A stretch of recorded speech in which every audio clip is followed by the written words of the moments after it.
Oke guys, balik lagi sama saya guys di CHK Cerita Horor Kita. Jadi kali ini saya akan menceritakan tentang gimana kelanjutan dari misteri kematian si Abel guys di part 2 nya. Untuk sebelumnya saya mohon maaf sekali karena saya nggak bisa upload beberapa hari yang lalu karena ya terus terang saya ada gangguan sedikit guys dari beberapa cerita yang saya ceritakan, terutama yang masalah di cerita saya yang naik gunung.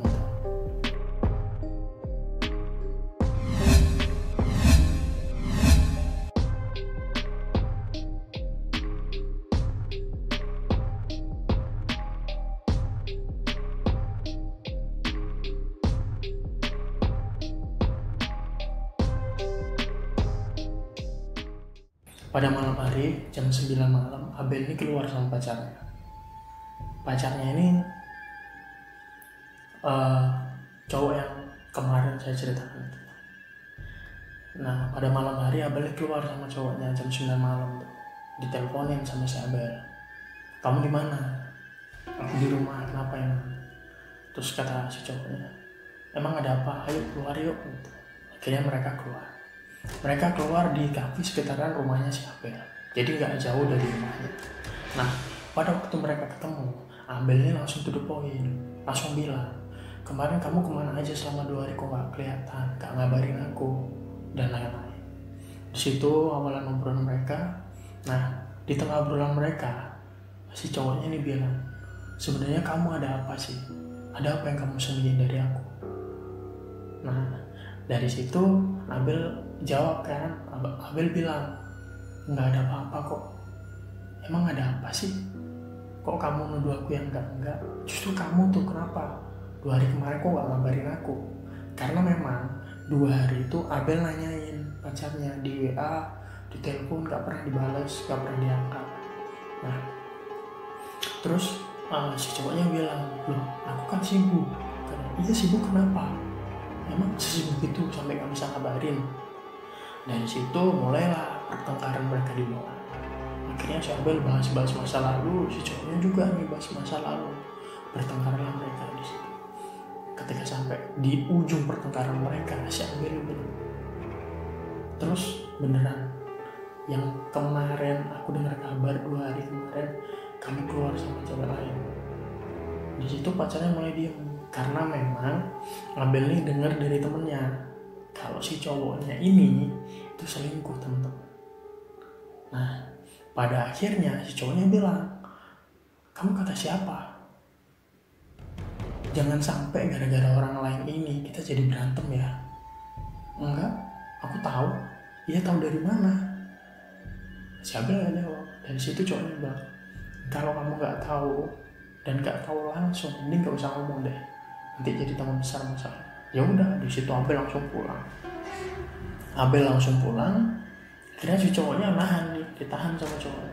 "Kamu mau kemana? Ini obrolan kita belum selesai." "Gak mau, pokoknya kamu pulang." Cowoknya juga emosi karena dia merasa nggak selingkuh. Akhirnya dibiarin lah si Abel pulang. "Ya udah, kalau kamu pulang silakan pulang. Aku juga udah capek," katanya. "Udah capek dengan tingkah lakumu kayak gini." Udah, si Abel pulang. Nah, ketika si cowoknya masih di kafe ini, Abel tuh sebenarnya nggak pulang. Abel ngeliat dari jauh, tapi cowoknya ini nggak tahu kalau Abel lagi mantau. Bener, nggak lama kemudian cewek yang dibilang si Abel ini datang duduk di depannya si cowoknya ini. Dia ngobrol-ngobrol. Abel dari jauh kan nggak tahu dia ngobrol apa. Difoto lah sama si Abel. Ketika udah difoto, dia pulang. Pas sampai rumah, dikirim lah foto itu ke cowoknya otomatis langsung telepon aja, tapi nggak diangkat sama sekali sama dia. Dibiarin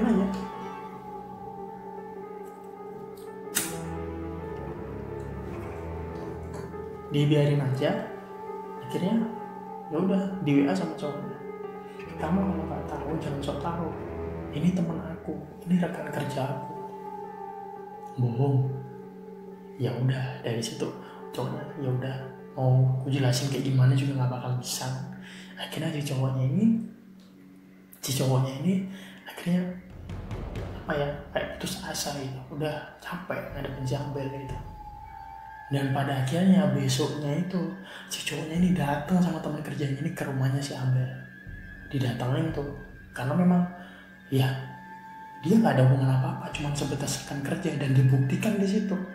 Dan beneran memang waktu itu si cowoknya Abel ini ada kerjaan nih sama cewek ini, dan itu pun juga karena perusahaan. Nah di situ Abel mulai gitu, tapi si cowoknya udah gak terima, kayak udah sakit hati gitu, karena dia merasa kayak, kamu kalau nggak tahu ya kabarin aku, nyari tahu dong, kenapa harus dari orang lain. Kecewanya di situ. Nah yang lebih kecewanya lagi, ternyata si Abel ini selingkuh, dan itu terang-terangan diomongin sama si Abel. Terang-terangan diomongin. Jadi Abel bilang, ya aku ini emang selingkuh gara-gara kamu duluan selingkuh. Ditunjukin lah, nggak tahu. Jadi gue juga bingung kayak, si Abel ini gila loh. Ya kamu nggak harus dong ngebales langsung, kamu belum tahu kenyataannya kayak gimana kan. Kalau misalnya langsung ini pacaran, ditunjukin di situ fotonya juga. Dan lebih parahnya lagi, nggak tahu ya, si Abel ini mungkin biar kesannya puas gitu ya, ditunjukin foto ciuman Abel sama selingkuhannya. Otomatis cowoknya marah di situ, marah banget di situ. Langsung dia bilang, kenapa kamu bisa kayak gini? Aku ini kerja, kok kamu bisa balas aku kayak gini? Dan lebih parahnya lagi, diteleponin selingkuhannya ini buat datang ke rumahnya si Abel. Coba, gue itu kayak dari cerita ini gue kayak, gimana ya? Lu kesel nggak sih kalau kayak gitu terjadi sama lu sendiri? Lu tahu cewek lu selingkuh, diteleponin selingkuhannya di depan lu, disuruh datang, sebelumnya lu ditunjukin foto mesra-mesranya dia sama cewek, sama selingkuhannya itu. Kesel gak sih? Normal kesel dong. Tapi masalahnya perbuatan cowoknya si Abel ini udah melewati batas, udah terlalu kriminal. Ya mungkin saking cintanya dia sampai buta melakukan hal seperti itu. Akhirnya dari situ si selingkuhannya datang. Begitu datang, cowoknya berdua wajar kesel dong, pasti kesel. Di situ udah baku hantam lah mereka. Tapi parahnya lagi, si Abel gak belain cowoknya sama sekali, malah ngelindungin si selingkuhannya. Sampai gak sengaja si Abel kena pukul di bagian pipinya, kena pukul. Ya cowoknya ini merasa, aduh gak sengaja.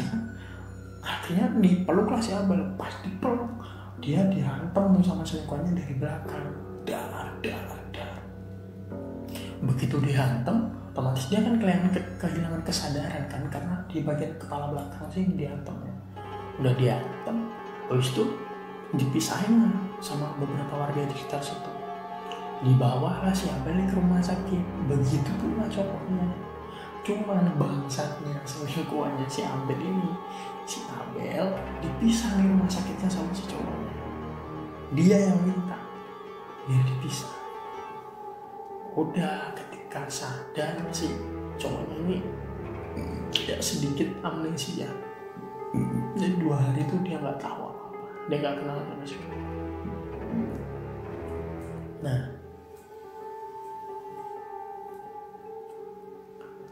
pada waktu mulai sadar, si cowoknya ini langsung WA-in si Abel, kamu di mana?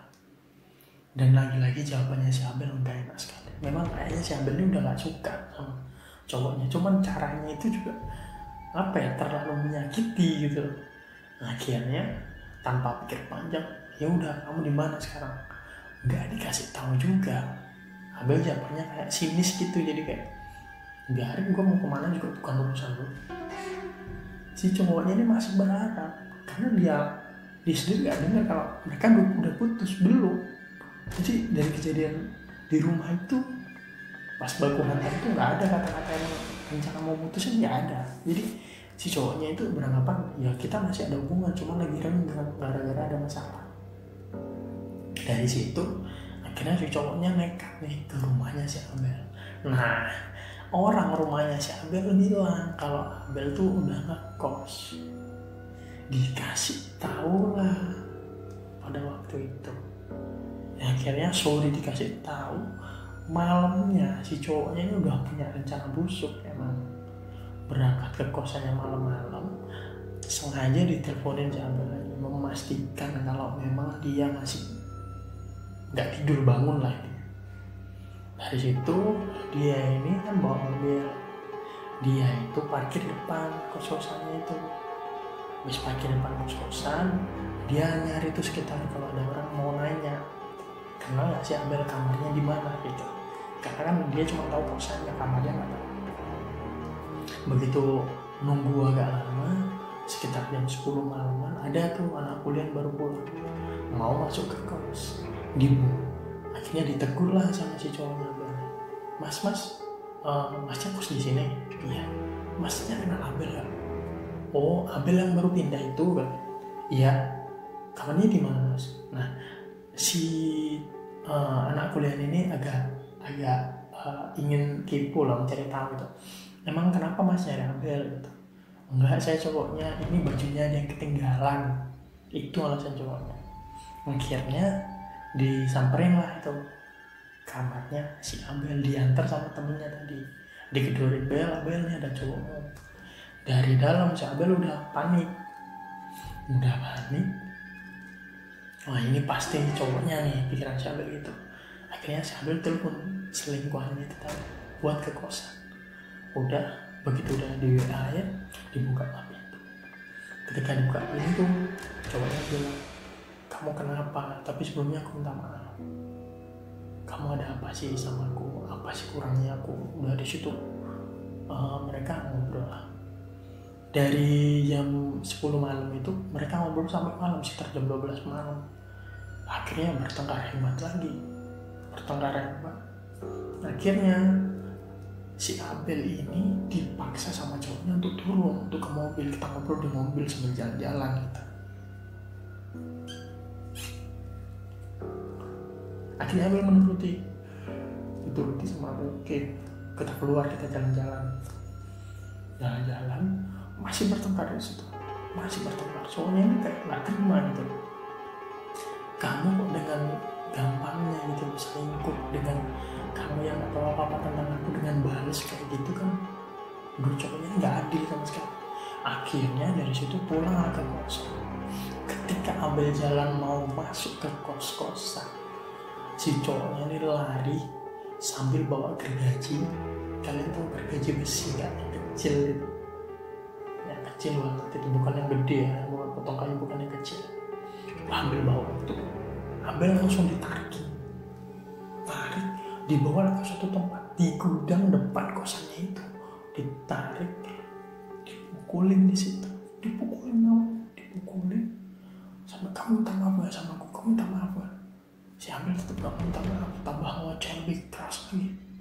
Dan anehnya diceritain ini, kok orang kosan gak pada keluar ya, padahal ada orang teriak-teriak di bawah itu.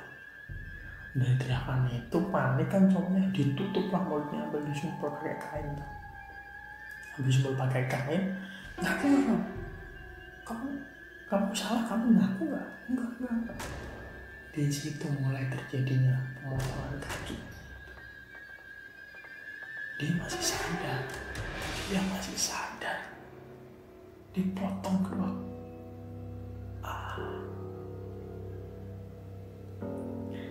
Dia mati itu bukan karena apa-apa, namanya kaki dipotong kan darahnya keluar kenceng kan. Akhirnya dari situ cowoknya dilihat kok belum mati, digendong si Abel, dibawa ke atas, dibawa ke tanduk, dimasukin tanduk. Dia meninggal, ya mungkin karena satu kehabisan darah, yang kedua gak bisa nafas. Dimasukin, ditutup dalam keadaan tanduk terisi penuh. Nah setelah itu cowoknya gak bodoh nih, akhirnya diangkatlah si Abel, ditaruh di sampingnya, di samping bawah, kayak tatakan tanduk dari beton itu di bawahnya situ, ditaruh situ. akhirnya si cowoknya juga apa ya, pikirannya mungkin kalau malam pagi mungkin airnya udah ngalir terus, akhirnya kan bersih lagi gitu kan. Itu kan tahu-tahu ada beberapa napas yang bilang baunya amis tapi bersih airnya. Dari itulah kematian si Abel. Dan cowoknya si Abel ini akhirnya apa ya, menjalin hubungan sama temennya biar dia bisa nyariin temennya kalau lagi nyariin si Abel gitu cerita. Jadi buat teman-teman jangan lupa like, comment, subscribe, dan share ke seluruh dunia agar